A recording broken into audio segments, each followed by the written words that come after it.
नमस्कार। विभिन्न प्रजातियों के अध्ययन में आज हम भारत की प्रजातियों के बारे में एक शॉर्ट में अध्ययन करेंगे कि भारत की कौन कौन सी प्रजातियां किस प्रकार से और कहां पर पाई जाती है। तो यहाँ पर हम बात कर रहे हैं, सबसे पहले जो वर्गीकरण है यहाँ पर मैं डिटेल में न जाकर सबसे पहले हम उन विचारकों की बात करेंगे, जैसे कि हम सर हर्बर्ट रिस्ले की बात करेंगे। ठीक है। तो भारतीय प्रजातियों और का शारीरिक लक्षणों के आधार पर क्रमबद्ध अध्ययन करने वाले हर्बर्ट रिस्ले थे। इन्होंने अपनी एक पुस्तक लिखी थी, द पीपल ऑफ इंडिया, और इसमें भारत की प्रजातियों का वर्गीकरण किया।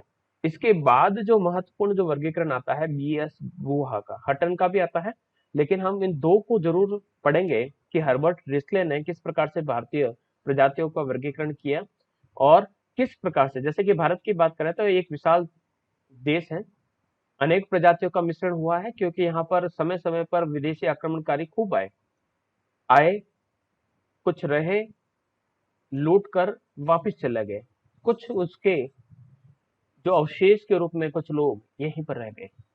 तो वहां पर प्रजातियों का काफी मिश्रण हुआ, क्योंकि इन्होंने यहाँ पर वैवाहिक संबंध स्थापित किए, चाहे मुगल आए, चाहे हुण आए, चाहे कुषाण आए, चाहे आर्य आए, चाहे द्रविड़ आए। तो इन सभी के कारण यहाँ पर प्रजातीय सम्मिश्रण हुआ है। तो ये लगाना बहुत कठिन कार्य हो गया, पता लगाना कि भारत के मूल निवासी कौन थे और कौन सी प्रजातियां बाहर से आई। तो यही कुछ समस्याओं का समाधान ढूंढने के लिए हर्बर्ट रिस्ले ने अपना एक वर्गीकरण प्रस्तुत किया, जो रिस्ले का क्लासिफिकेशन कहलाता है। 1901 में इन्होंने जो जनगणना हुई थी भारत की, उस भारत की जनगणना के आधार पर इन्होंने भारत की जो जातियां हैं, जो प्रजातियां हैं, जो जनसंख्या है, उसको 7 भागों में डिवाइड किया। सबसे पहले हम इंडो आर्यन की बात करेंगे। इंडो आर्यन प्रजाति जो पंजाब, राजस्थान और कश्मीर में पाई जाती है। द्रविडियन प्रजाति जो तमिलनाडु, आंध्र प्रदेश, केरल और मध्य प्रदेश तथा दक्षिणी बिहार में पाई जाती है। मंगोलाइड प्रजाति जो चाइनीज से मिलते जुलते, ये हिमालयन क्षेत्र, नेपाल और असम के क्षेत्रों में मिलते हैं। आर्य और द्रविड़ दोनों का जो मिश्रण, ये आपको यूपी और पूर्वी राजस्थान के अंतर्गत और बिहार के अंतर्गत मिलते हैं। इसके अलावा मंगोल द्रविडियन ये मिक्स हुई है, तो ये बंगाल, तटीय उड़ीसा के क्षेत्रों में मिलते हैं। इसी प्रकार से सीथो द्रविडियन प्रजाति गुजरात, दक्षिण पश्चिमी सिंध, महाराष्ट्र इत्यादि क्षेत्रों में मिलती है। इसी प्रकार से लास्ट जो है वो तुर्क, ये ईरानियन प्रजाति है जो बलूचिस्तान तथा पाकिस्तान के क्षेत्रों में, क्योंकि उस समय याद रखिएगा कि ये जो प्रजाति है उस समय भारत आजाद होना था, तो बलूचिस्तान तथा पाकिस्तान जो था वो भारत का अभिन्न अंग था। तो इस प्रकार से उन्होंने हर्बर्ट रिस्ले ने अपना जो एंथ्रोपोमेट्रिक जो है, जिसे मानव मीत की पद्धति के आधार पर उन्होंने अध्ययन किया और इस प्रकार से उनका वर्गीकरण किया। एक एक को हम आसानी से पढ़ लेते हैं। सबसे पहले हम इंडो आर्यन को पढ़ते हैं।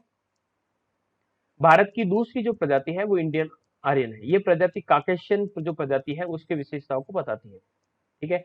और जो अल्पाइन जो प्रजाति है उसकी आर्मिनाइट शाखा के निकट इसे माना जा सकता है। भारत में अगर बात करें तो ये जो प्रजाति है, ये प्रजाति आपको भारत में पंजाब, कश्मीर, राजस्थान, पश्चिमी उत्तर प्रदेश के क्षेत्रों में मिल सकती है। इसमें राजपूत, खत्री और जाट को इन्होंने शामिल किया, यानी राजपूत, खत्री और जाट जो है वो इंडियन आर्यन प्रजाति से बिलोंग करते हैं। अब क्या विशेषता है, तो इनका कद लंबा, गोरे से गेहुआ रंग, गेहूं के समान या गोरा रंग इनका रहता है। सिर लंबा, पतली नाक होती है, काली आंखें तथा शरीर पर घने बाल इनकी पहचान है। तो ये कुछ उन्होंने आधार लिए, उन आधारों के आधार पर इन्होंने बताया कि ये जो प्रजातियां है वो इंडो आर्यन की श्रेणी में रखे जा सकते हैं। नेक्स्ट बात करते हैं द्रविडियन। द्रविडियन प्रजाति को भारत में सबसे प्राचीन प्रजाति के रूप में उन्होंने स्वीकार किया। प्राचीन यानी सबसे पहले रहती थी। भूमध्य सागरीय प्रजाति के समान इनके लक्षण देखने को मिलते हैं। ये जो लोग हैं, सतपुड़ा पर्वत श्रृंखला, सतपुड़ा पर्वत श्रृंखला आप परिचित होंगे, एमपी और महाराष्ट्र का जो क्षेत्र है वहां से लेकर ये दक्षिण में कुमारी अंतरिक्ष, यानी जो कन्याकुमारी का जो क्षेत्र है, कैप क्षेत्र या अंतरिक्ष जो क्षेत्र है, वहां तक ये फैली हुई है। इसी प्रकार से पश्चिमी घाट से पूर्वी घाट के बीच का जो पर्वतीय क्षेत्र है, जिसमें आपके नीलगिरी की पहाड़ियां, इलायची की पहाड़ियां, जो जो क्षेत्र है वहां पर ये पाए जाते हैं। इसके अंतर्गत तमिलनाडु, मध्य प्रदेश के दक्षिणी भाग, छोटा नागपुर के पठार, हैदराबाद के क्षेत्रों में ये प्रजाति पाई जाती है। दक्षिण भारत में अभी जो पनियन जो लोग पाए जाते हैं और छोटा नागपुर की जो संथाल जनजाति है वह इसी द्राविडियन जो प्रजाति है उससे बिलोंग करते हैं।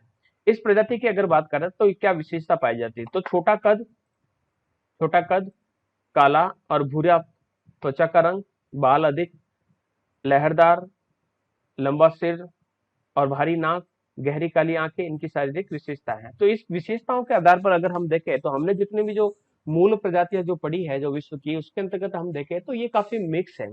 जैसे कि अगर हम कद को आधार माने तो कद के आधार पर अगर हम वर्गीकरण देखें तो कद के आधार पर ये पिग्मी के काफी निकट है। अगर वह हम बात करें त्वचा का रंग, तो त्वचा के रंग के आधार पर देखें तो इनकी जो विशेषता है वह निग्रोइड या निग्रिटो से मिलती जुलती है। अगर हम बालों को आधार माने तो लहरदार बाल जो हैं वो पाए जाते हैं आपके काकेशियन के। तो इस प्रकार से मिक्स प्रजाति के रूप में मिलते हैं। फिर भी इनके जो मौलिक गुण हैं वो मंगोल प्रजाति से माना जाता है कि आर्य तथा मंगोल जो प्रजाति थे उनका जो सम्मिश्रण हुआ उस सम्मिश्रण से ये प्रजाति जन्म लेती है। नेक्स्ट तीसरी जो प्रजाति है मंगोलाइड। मंगोलाइड जो चाइनीज प्रकार के या फिर कह सकते हैं हमारा जो नॉर्थ ईस्ट या उत्तर पूर्व का जो क्षेत्र है वहां पर ये मंगोलाइड प्रजाति रहती है।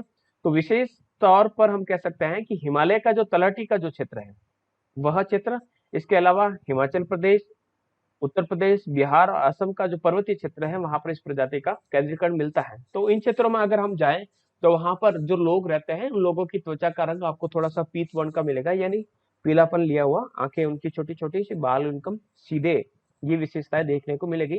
जो चेहरा है जो देखा गया है सिर चौड़ा, कद जो है औसत एवरेज हाइट, रंग पीलापन, चेहरा गोल, शरीर पर बालों की मात्रा बहुत कम, आंखें भारी तथा अध खुली, नाक बिल्कुल छोटी और चपटी लेकिन सुंदर, मुलायम बाल होते हैं, ये इनकी विशेषताएं होती है। इसके अलावा इनकी दाढ़ी कम आती है, अगर आ भी जाती है तो बकरी के समान गॉट टाइप, नीचे की तरफ जो आपके ठोडी जो होती है उसमें यहाँ पर छोटे से, यहाँ पर इस प्रकार से यहाँ पर इसकी दाढ़ी आती है। तो गॉट टाइप यहाँ पर उनकी दाढ़ी आती है। और इस प्रकार से भारतीय ग्रंथों की बात करते हैं इस प्रजाति को वहां पर किरात नाम से भी संबोधित किया गया। तो इस प्रकार से ये तीसरी प्रजाति थी। चौथी की बात करें तो वो है आर्य द्रविडियन। इस प्रजाति की बात करें तो ये आर्य तथा द्रविड़ दोनों के सम्मिश्रण से उत्पन्न हुई है।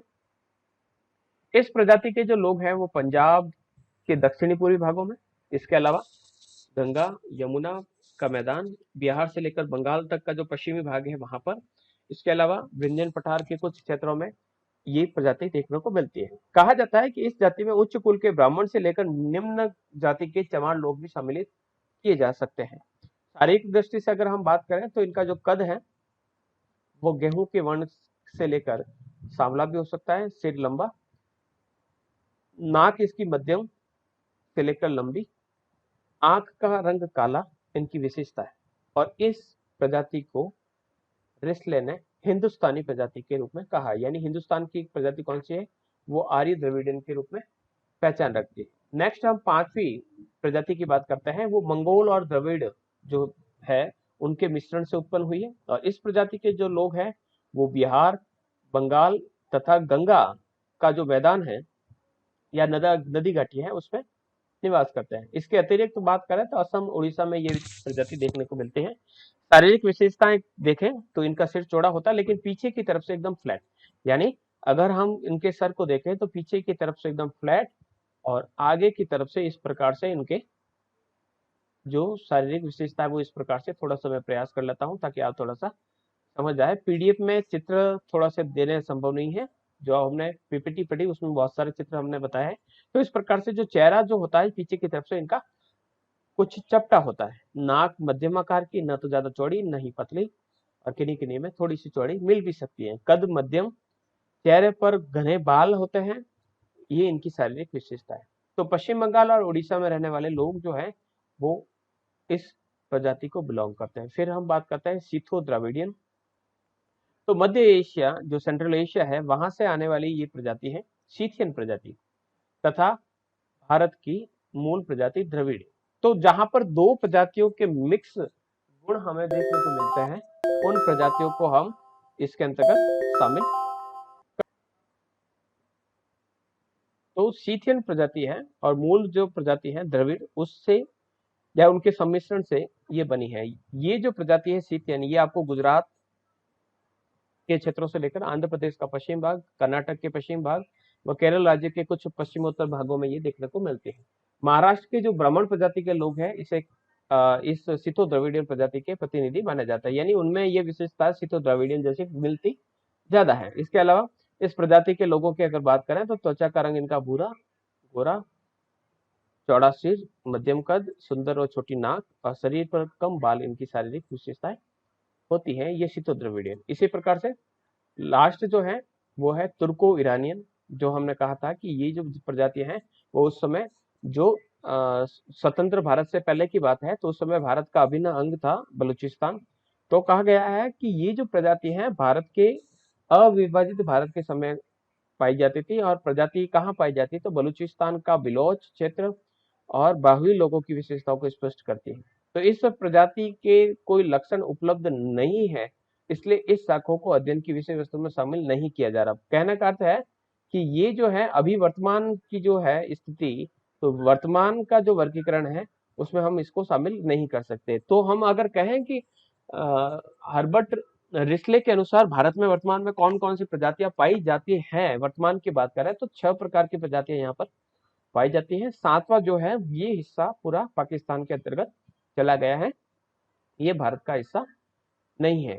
तो ये विशेषताएं इन्होंने हर्बर्ट रिस्ले ने बताई है। ये केवल आपको उच्चतर अध्ययन जो जैसे कि हम ये सेकेंड ईयर की बात कर रहे हैं, तो आपके यहाँ पर विश्वविद्यालय में ये नहीं है चैप्टर, इसको आपको आगे भविष्य में आने वाली कक्षाओं के लिए इन्हें याद रखना। इसी प्रकार से हम बीएस गुहा का भी एक वर्गीकरण पढ़ेंगे, इसी प्रकार से डीएन मजूमदार का भी है। तो काफी कम समय लेते हुए बीएस गुहा का जो वर्गीकरण है वो हम अगली क्लास के अंतर्गत पढ़ेंगे। तब तक के लिए धन्यवाद।